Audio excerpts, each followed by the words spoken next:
What is up, my rebels? Today we'll be giving you our early but probably will still be relevant predictions for the 2021 to 2022 Penn State wrestling lineup. So yeah, let's go into the video.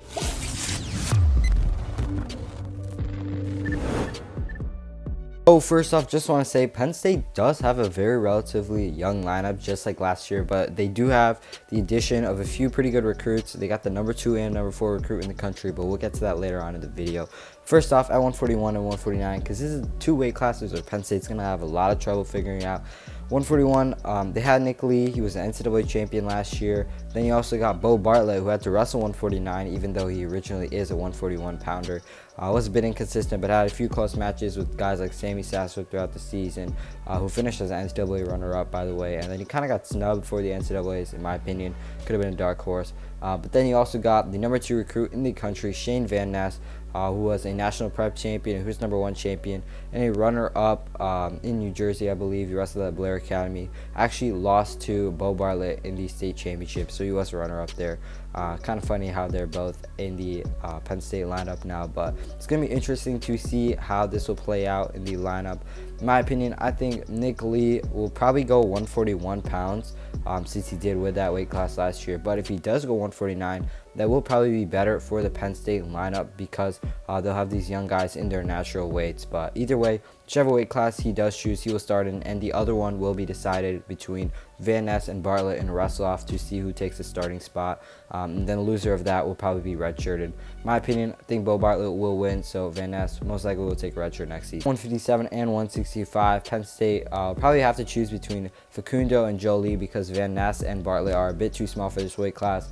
165 though, I think Facundo will take the spot, even though Jolie was a national qualifier in this weight class. Facundo, a 3-time cadet world medalist, the number 3 overall recruit in the class of 2021, and has a lot of good wins at who's number 1. Also beat Kale Valencia, a great wrestler as well, so I think he will probably beat Joe Lee for the starting spot at 165, and Lee will probably move down to 156. At 174, this one's kind of a no-brainer. He got Carter Starachi, a sophomore, who's a great wrestler as well. He took a loss to Michael Kemmerer, took a loss to DJ Washington earlier on in the season, but then came back at the NCAAs and just wrestled like crazy. Ended up beating Kemmerer in overtime.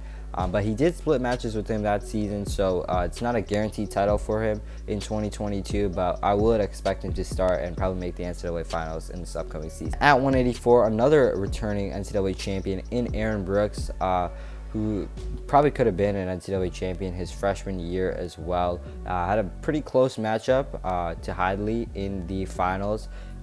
Definitely did not wrestle his best matchup, but still is a stud wrestler. Don't think anyone else in that room is going to contest him for that starting spot. So expect him to be back in the NCAA finals next year and starting for the Penn State line. At 197, you got Michael Beard, a sophomore who had a pretty good, solid freshman year, going 10-6.